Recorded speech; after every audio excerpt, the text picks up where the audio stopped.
I'm going to talk about fractures today, and just go through what they are and how you recognise them. What you do with them is controversial, but it's based around rest for the most part, but we'll get to it. So is that okay with everybody? Yep. Good. Okay, so let's put this, let me put this on slideshow.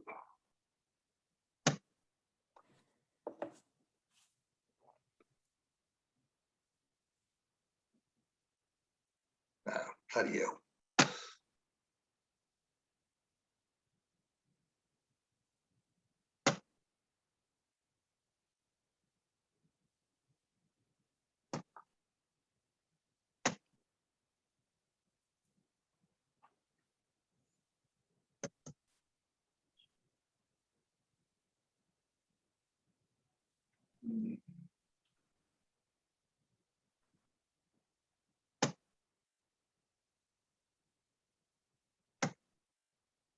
Everybody see that okay?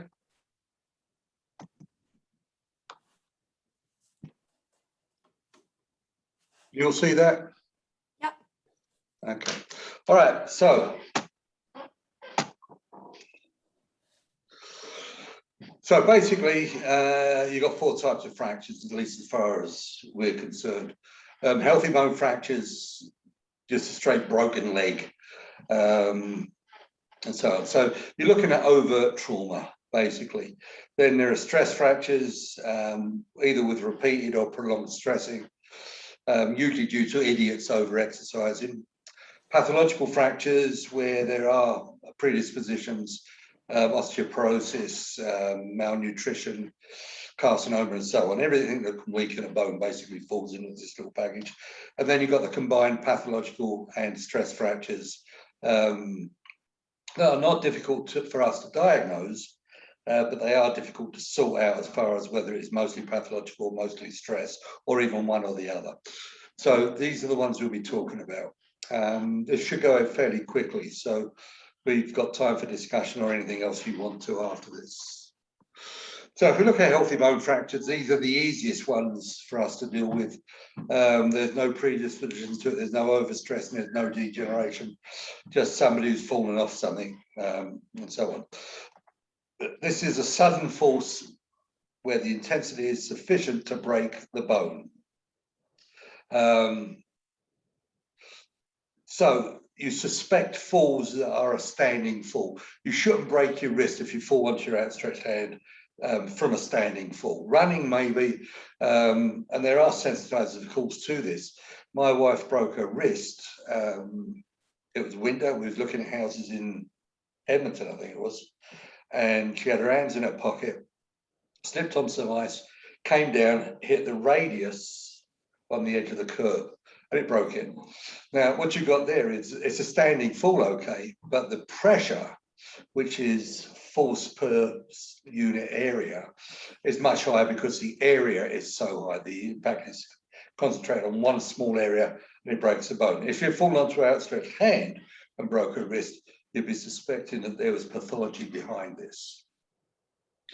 So the onset of this pain is within an hour of the trauma. The severest pain they're going to feel with this is within an hour of the trauma.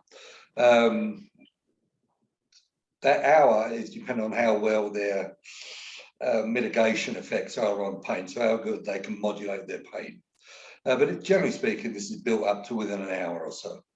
There's obligate functional loss. Now, there are athletes that this doesn't happen to with certain fractures, but these are the freaks. Now, definitely the outliers, and they will get functional loss later on.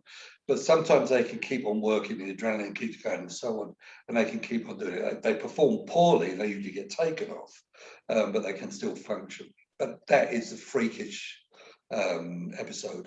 Generally speaking, they'll stop whatever function they can't do.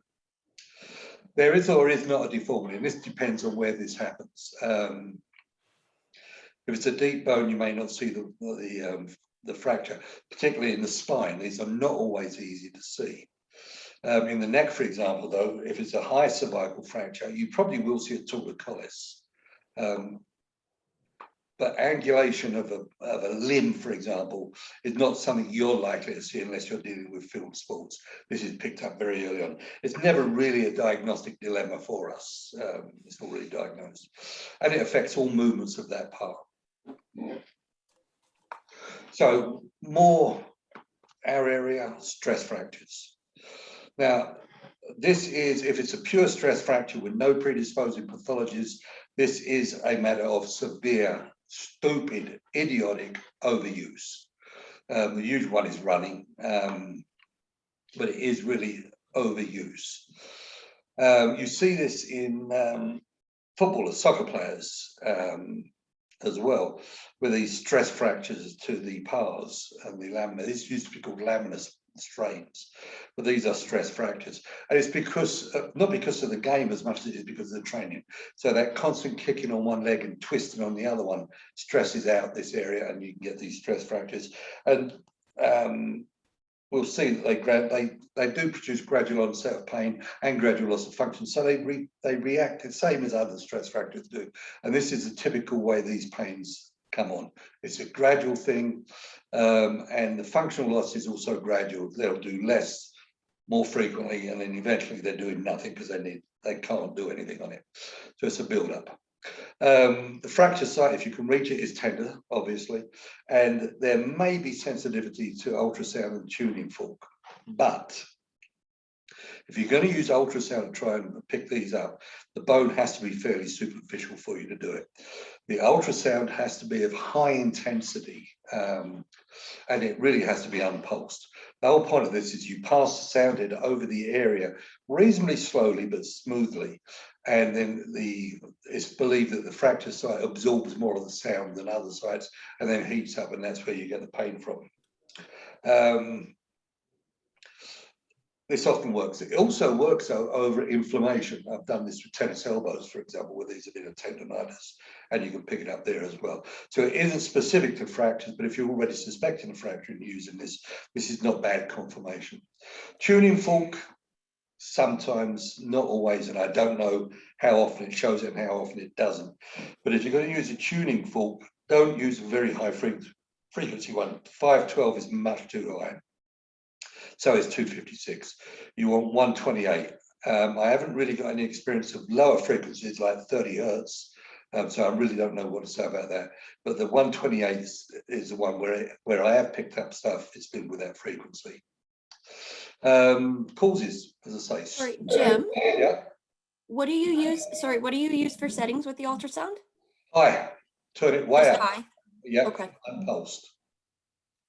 Okay. You want this at maximum. And it hurts. This hurts. Generally speaking, if you do this over bone and you hold it still for a few seconds, it'll hurt. But if you're pulsing over the bone, it won't. So it'll come on really quickly, but very high. And there's no point in putting it on pulse because it's getting rid of the heat that you want to use. Okay. Okay, there's not much else to see with these. Now, causes. Stupid overuse, yes. Pathomechanical problems nearby where the bone is getting more stressed than it would do otherwise, and also poor technique. Now, can anybody think of a reason other than poor technique or pathomechanics that could give you a unilateral stress fracture on a symmetrical activity? So let's say you're getting a tibial stress fracture with running. Okay, that's usually what it is anyway. So forgetting pathomechanics, forgetting poor technique, can you think of a single reason why you would get a stress fracture on the right tibia when you're running on both tibia? Okay, tibias, I suppose. Or tibiae, I don't know. Anyway, can anybody think of a reason?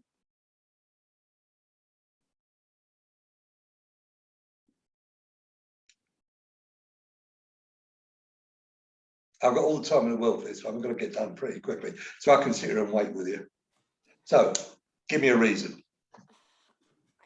If there was a little bit of osteoporosis, but that would be an uncommon place. Well, that's a predisposition. So I'm saying there is Okay. the pure stress fracture. There's no biomechanical predisposition, there's no pathological predisposition, and the technique's all right. So, I have no idea then. anybody?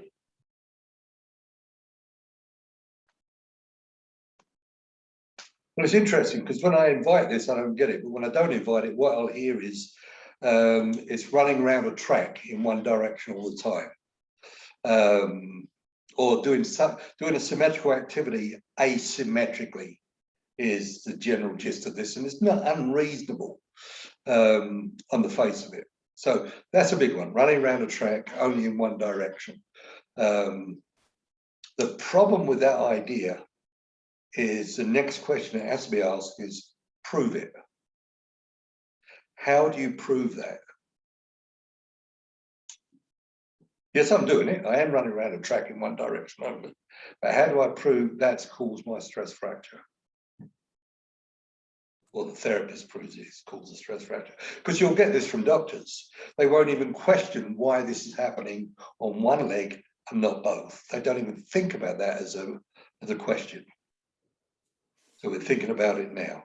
So if this is about asymmetrically performing a symmetrical activity, you've got to be able to prove it, because you need to treat this.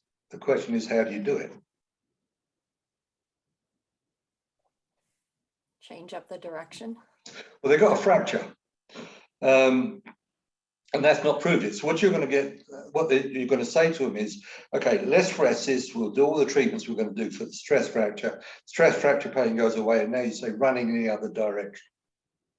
Now, the only way that you can prove that the running in one direction is wrong, is the cause, is that they don't get pain running the other way. But if you're wrong about this, then they will get pain going the other way, and they've just got their stress fracture back. So it's sort of important that you prove it before the fact rather than after the fact. That is, before you send them back to their activity rather than after you've done it. Because they may not recover from a second stress fracture. Can you prove it is my question. If you ask them to run the other way, like afterwards, wouldn't they get a stress fracture on the other leg then, potentially? Yeah, but is that the way you want to prove it? No. It was just a question. Yeah, I've got no problem. That would prove it. Okay. It's a bit of a cost, though. Yes.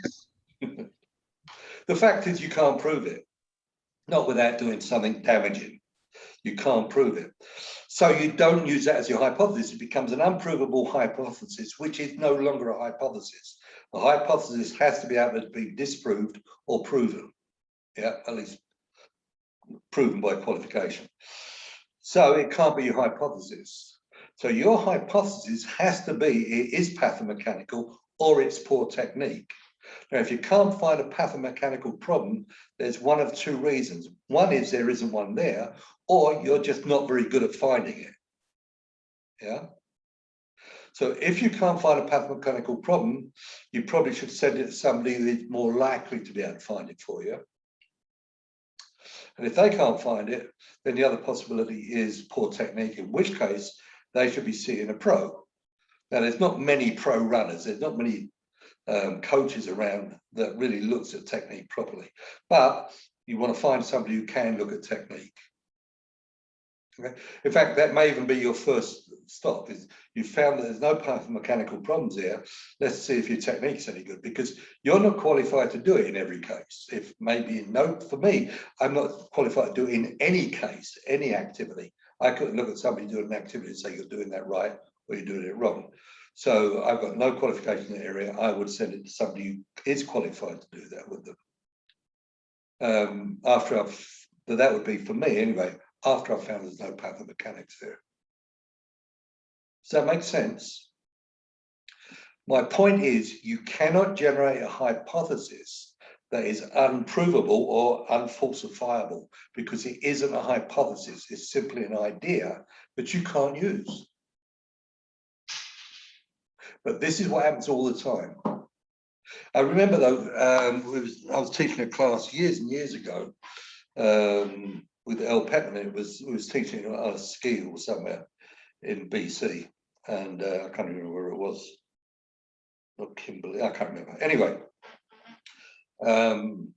we had him bring patients in for us to look at, somebody brought a woman in who she had a hamstring tear. There was no overt trauma. This thing just tore while she was running. Nothing different than anything else. So she goes to see a sports medicine doctor who says, yeah, you tore your hamstring. She said, well, I know I've torn my hamstring. I'm not stupid. My question is why? And he said, well, you run. She said, I do. She said, but I run on both legs. So that's not an answer. And that's what she said to him. That's not an answer. What is it? And he went, oh, and she pissed off. But these are the questions you've got to ask.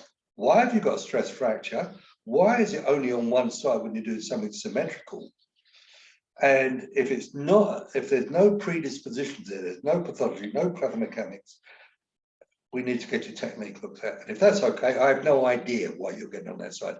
The other possibility, of course, is that stress fractures tend to occur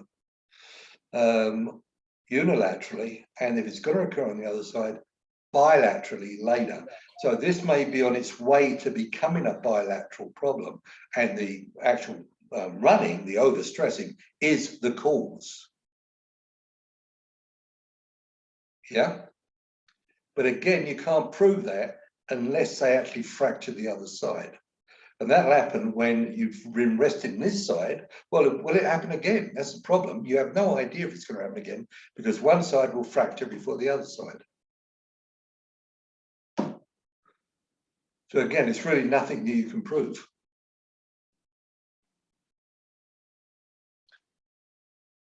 Is that okay? Have you got any questions there?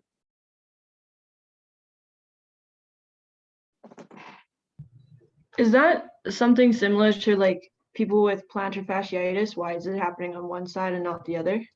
Yeah, yeah. There's always a reason for things. Always a reason for things. Sometimes it is overstressing. And as I say, if you're doing something symmetrical, then it may be that this one's occurring now. Well, I tell you what. If I was a physician and I was doing this stuff, and somebody came in with a stress fracture on the right tibia, I would image both tibia to rule out that possibility. We haven't got that luxury, and doctors tend to be a bit stupid when it comes to this sort of thing. So we haven't got that luxury. But yeah, this applies to any tissue, essentially. Bone's the one we're talking about today, but yeah, plantar fasciopathy. Again, it could be occurring on the other side as well, but it may be something more medical. Gout does it. Ankylosis, anything that produces an enthesitis can give you a unilateral enthesitis, and it may be progressing to become bilateral at some point, or there may be another reason for it. And again, you may get plantar fasciopathy because you have poor mechanics in the foot, ectoplasmic malnutrition. There's all sorts of reasons why you may get it asymmetrically rather than just the stress. The stress is just the thing that goes with it. So the next thing we'll be talking about after this, so I'm not finished with this yet because you may have more questions. The next thing we'll be talking about this is combined problems, stress fractures and pathological fractures. Okay. So sorry, did that answer your question about plantar fascia? Yes, thank you. Okay. Same thing applies to tendons, these rupture, muscles tear. And of course, it's always put down, it's usually in athletes, it's always put down to their activity, which is really not reasonable. It really isn't reasonable for the most part. If they're doing the same thing all the time, there's no reason why it would break today. This has been breaking for some time, or something else has interfered with the normal stresses, and the stress in that particular tissue has increased because something is making it increase. So just because somebody is running for a ball, this happened a while back in baseball, it happens all the time, but I remember one a few years ago. And the guy basically ruptured his calf running for a ball. Well, that was it. That was the running that did it. It's crap. It can't be. The guy's a professional baseball player. He's been doing this for years, and it isn't baseball that tore this. Yeah? So something else intervenes. All right, we're good there? So pathological fractures. So let's look at the causes first. We'll go down to the bottom. So osteoporosis is a big one, malnutrition, collagen diseases, cancer. So what we see is a sudden onset of pain. Now, the amount of pain they get is really dependent on the amount of weakness in the bone. So if you have something like severe osteoporosis, then the amount of pain when you fracture it is nothing like what it would be with a healthy bone, or indeed a bone with less severe osteoporosis. So while the degree of pain, the intensity of pain is a bit variable, the onset of pain isn't. It will come on pretty much along with the trauma, or trigger really is what we're talking about here. The trauma is minor, or there may be no trauma. In fact, there may not even be any pain with this. Now, if this is a painless fracture, you're not going to know about it because the patient's not going to complain about it. But you do see these when you look at the spine in particular, and you'll see wedging. So you get these local kyphoses. That is because the vertebral body has collapsed. You see this in older women, especially around the necks. You see this. It's basically asymptomatic fracture. They can't remember when it happened, or if they do remember it, then it was symptomatic, and that'll be central pain, but it may not be that bad. Often they can't even remember if there was pain or not. As I say, the trauma is minor, or there may be no trauma at all, but it's not repetitive trauma generally. This is more or less out of the blue. They've never had problem. It's just fractured. The functional loss can be obligate. They have to stop doing what they're doing, or it can be non-obligate. And again, this is mostly about pain more than anything else. So if there's severe pain with this, they're going to go obligate functional loss. If they haven't, then any functional loss will be non-obligate, and it may not be any loss whatsoever. Over the fracture site, there is tenderness, and if you saw an asymptomatic fracture and you pushed on it and it was new, then that would be painful as well, but not when you generally do see them as an incidental thing when you're looking for something else. So again, I have no idea now whether this is going to be positive to ultrasound or tuning fork. I've never done it, or tunning fork if you happen to have a tunning fork. I really don't know whether these two are going to be sensitive. I've never done it over these. The predispositions is about the disease. So age, menopausal status, known diseases, Paget's, anything that weakens bones, or signs of malnutrition, like with the young girls with anorexia, bulimia rather, the teeth will often become sort of, the enamel wears away and it becomes, by the acid, and it becomes a bit shiny and see-through. So you can, and skinny, they're obviously skinny. So you can look for these predispositions. So if you look at causes, your problem is if they've never been tested, you have no idea if they've got any of these. So how would you know if somebody had osteoporosis? Any thoughts? I would ask about like fracture history, if it's somebody who's been known to have like the wrist fractures or just in like a lot of injuries that maybe didn't match up, that would lead me to think that maybe there is some osteoporosis going on. Yeah, that's certainly a big thing, isn't it? It's a big factor. Is have you had past history of fractures? Have you had past history of ongoing pain after a minor trauma? So the perimenopausal fractures, the most common one is a Colles fracture. Geriatric one, you're probably better off assuming they're osteoporotic anyway. And these are not likely to get to you, the geriatric osteoporosis.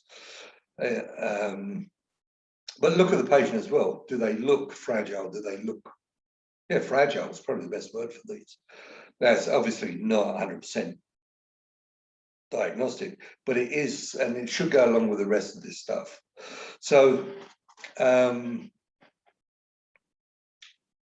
can also, if you do it carefully, you can feel for rib springing. You tend to lose resilience in the ribs. Now, I don't suggest you do this to the older patient, but the younger ones, like 50 or so, there's no reason why you can't do this. Unless it's fractured, then you shouldn't do it. So you need to be really careful when you do it.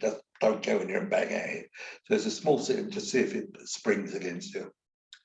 Malnutrition, as I say, look at them. What do they look like? Somewhere or another, I've got a great slide of a young girl who's sitting in a hard chair, but she's sitting with her feet on the seat, and she's bent over, and she looks like she's going to get a fracture at some time in her life. She just looks that way. And it's a great picture. If I can find it, I'll let you have it, but I don't know where it is at the moment. Any collagen diseases, ankylosing, rheumatoid, any of these diseases that tend to weaken bone, as you want to ask about, and certainly a history of cancer. So the usual stuff here. Pathological fractures are not as easy to diagnose as stress fractures, I don't think. And you really, nearly all of it is about looking for predispositions. But these are degenerative conditions, same as, well, stress fractures, I suppose, are degenerative conditions, but these are definitely degenerative tissues. You see this in other tissues as well. How many of you have seen biceps where it's spontaneously ruptured? Patient does no idea when, there's no pain associated with it, but when they flex their elbow, you see this big ball of muscle just sitting up by their shoulder or down by the elbow, depending on where the tendon ruptured. Has anybody seen that? I actually have a patient right now that has that. Yeah, I mean, they're not coming in. Is he coming in for that? No, he also hurt his shoulder. So he's Yeah, coming in yeah. for shoulder, but yeah, his biceps is gone. Yeah. Now, whether that's causing the pain or not is difficult to tell. It's unlikely that it is, simply because it's a grade 3 rupture, so there's nothing stressing the end of the tendon.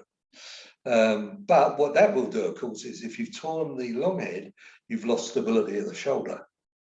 So it makes the labrum now much more vulnerable to ordinary forces. You get much more translational forces going on that can disrupt the labrum. So again, cause and effect's not always easy to find out.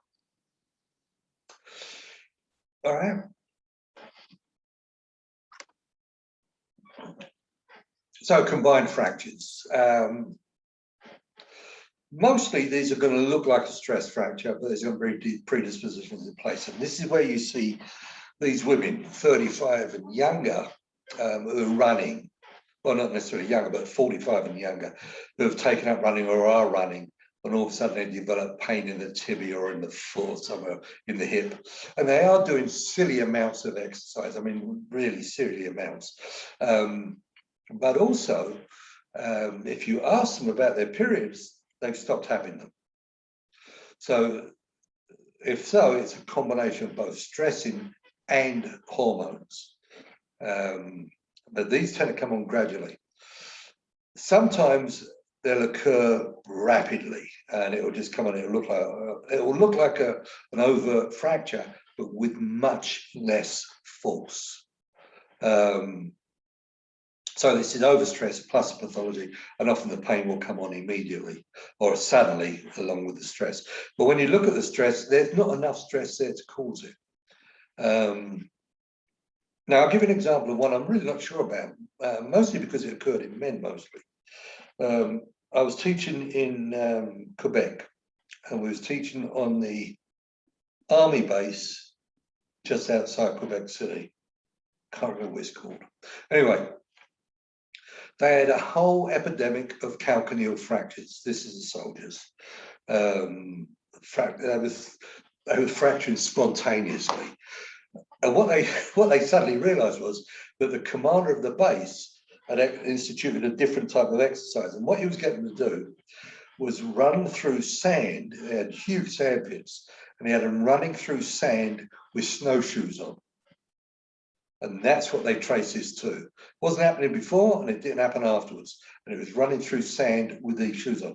So is that pathological? No. I mean, these are men. This isn't about hormone or anything. These are fit young men, but doing stupid stuff. Okay. But again, it's not enough to fracture a healthy bone. So this, again, is degeneration of the bone, which is what's made me add it in here, but it just occurred to me. This is about degenerating the bone by abnormal stresses. It's not even too much stress. They weren't doing this for hours and hours on end, but the stress was so abnormal with a snowshoe running in sand. You have to wonder about the intelligence they got them to do this. Okay, but these are not easy at all to see. or to figure out. But you don't have to anyway. This is about identifying the fracture, having a word with the doctor, and like bringing up your concerns with them, and maybe getting them to do some more testing. So that, because if you're going to leave that predisposition, that pathology in place, you can get rid of the pain on the fracture, because it's mostly about resting after all. You can get rid of that pain, but when they go back to the activity they were doing, then they're going to basically have the thing all over again, because you haven't got rid of one of the components of that problem. So if we look at some conclusions here, what most fractures have in common, all types, is there is either a severe trauma, as in the case of healthy bone fractures, or an obvious trigger. This is most common, most fractures. Functional loss is usually obligate, always is with an overt trauma, but it's sometimes non-obligate. The bone is tender if you can reach it. You can stress the bone as well, like the tibia, for example. You can try putting shears through it to see if that hurts. Sometimes it will, but often it doesn't. But it's going to be tenderness. There may be a reaction to high dose ultrasound and medium frequency tuning forks. But again, I don't know when this is going to work and when it's not going to work. But specific to the fracture, a gradual onset of pain with stress fracture, the sudden onset of the severest pain with pathological and healthy bone fractures, serious overuse with stress fractures, and amenorrhea is the most common cause of this osteoporosis, is pathological. Okay, so it's always a good idea to ask the question in women, any woman of any age, where you're looking at stress fractures. Are you still having your periods, and are they regular? Or if they're not regular, how often are you having them? Are you having them so infrequently you may not as well be having them? So if that's the case, you're probably dealing with a combination of stress and pathology fracture. Somebody was telling me I think they were a PT for a hockey team, not major league, but he said one of the players, they were in training, one of the players had a slap shot, hit the puck, and then lost the use of his right arm. Just lost it. No pain. The arm just went by his side, and that was it. And couldn't move it again. And they took it to the doctor, and he had it x-rayed, and the guy had a cyst in the humerus that had basically eaten everything away except for the outer layer of the cortex. Then when he hit the puck, they just fractured that. No pain, just complete functional loss. So there's a pure pathological fracture right there. Okay, treatment, I guess, comes down to rest. There's nothing you can do if you don't rest the fracture. It really is as simple as that. My next thing would be long-term rest. Stop doing stupid miles. This is ridiculous. You shouldn't be doing 15 miles a day. I don't care who you are or what you're training for. Marathoners don't do that. They may do one marathon, and usually don't even do that. One marathon some weeks before the real one. But generally speaking, they don't do a marathon until they do a marathon. So it's ridiculous what some of these people are doing.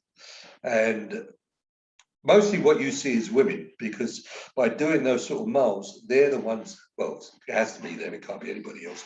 They stop their periods because of over-exercise. And there's often malnutrition involved because they're doing the exercise because they want to lose weight, and their body image is such that they never can lose enough weight for what their body image wants them. Now, I'm playing about with psychology here, and I really shouldn't, but this has been my impression over the years.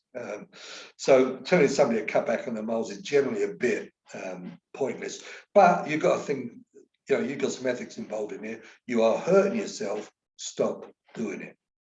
Good luck with that, by the way, because I don't think it's probably going to work for you.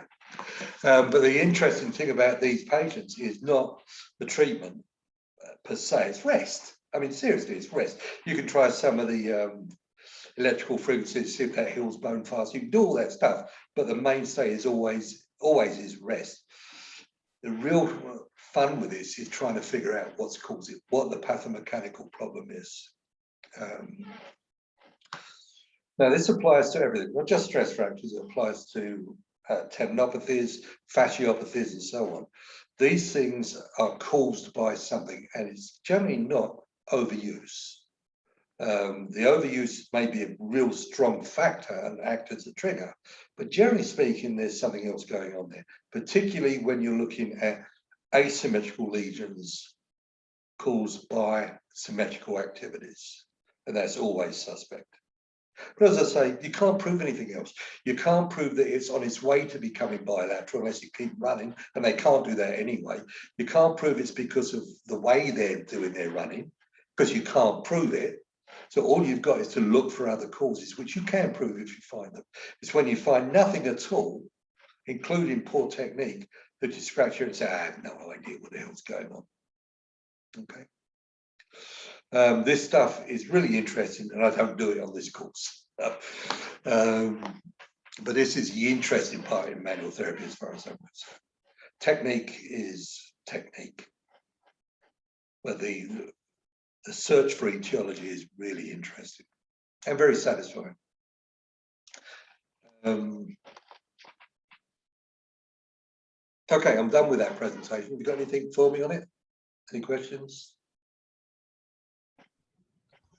So for the pathological and the stress fractures, are you also considering why it's not happening like bilaterally, or are you just assuming that the... Oh no, it's the same thing. I mean, yeah, it is the stress fracture, and it's also the pathological fracture.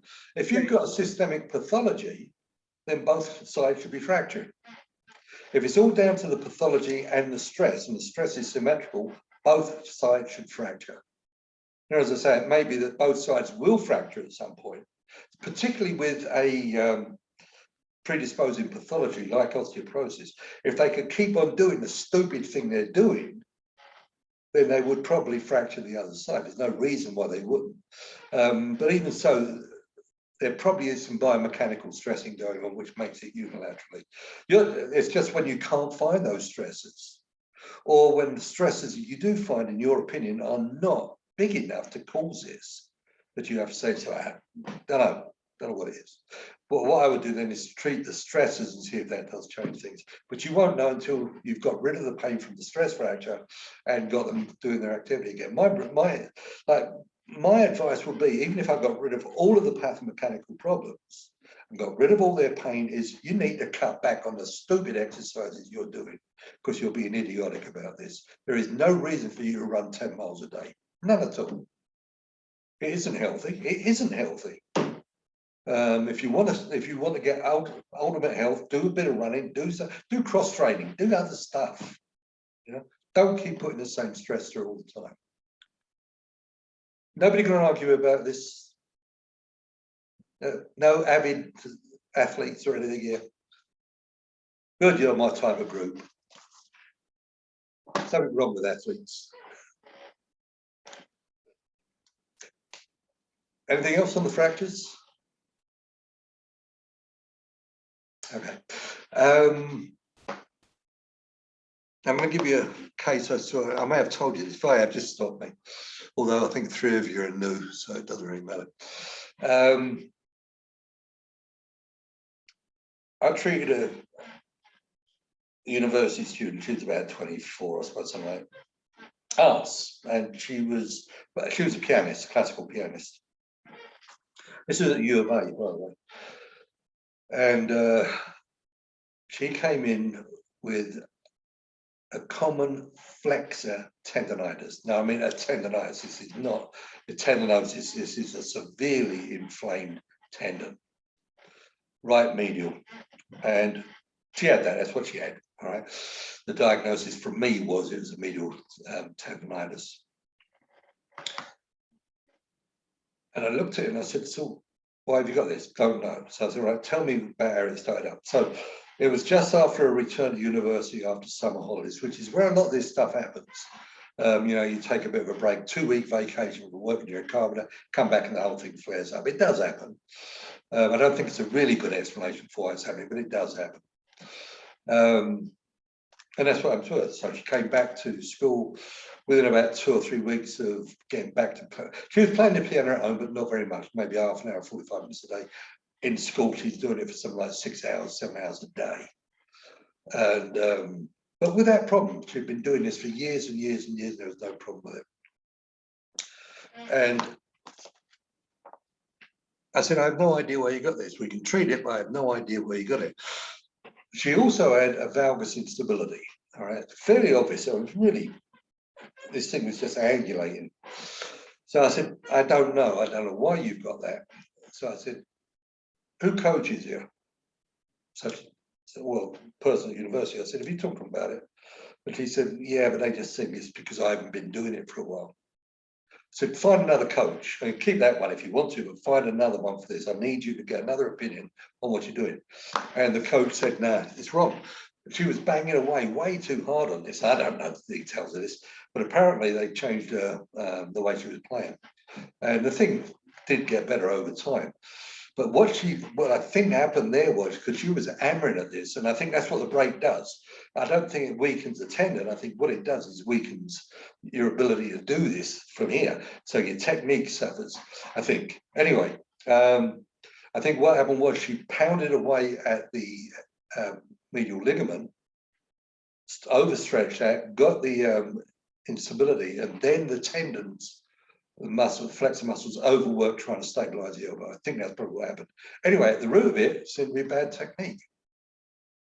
Yeah.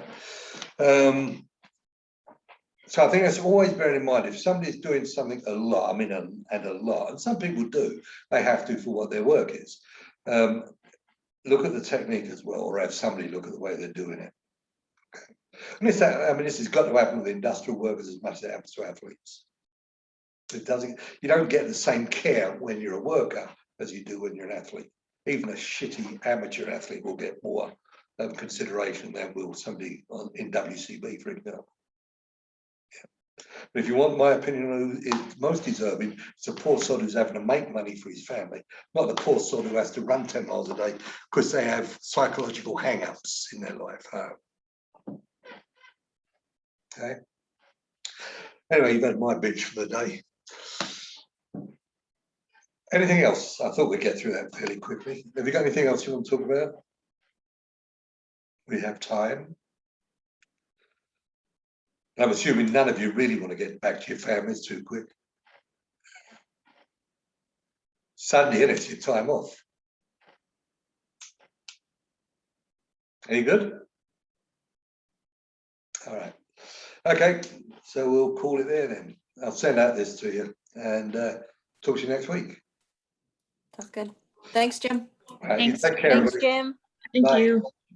Bye. Bye. Mommy?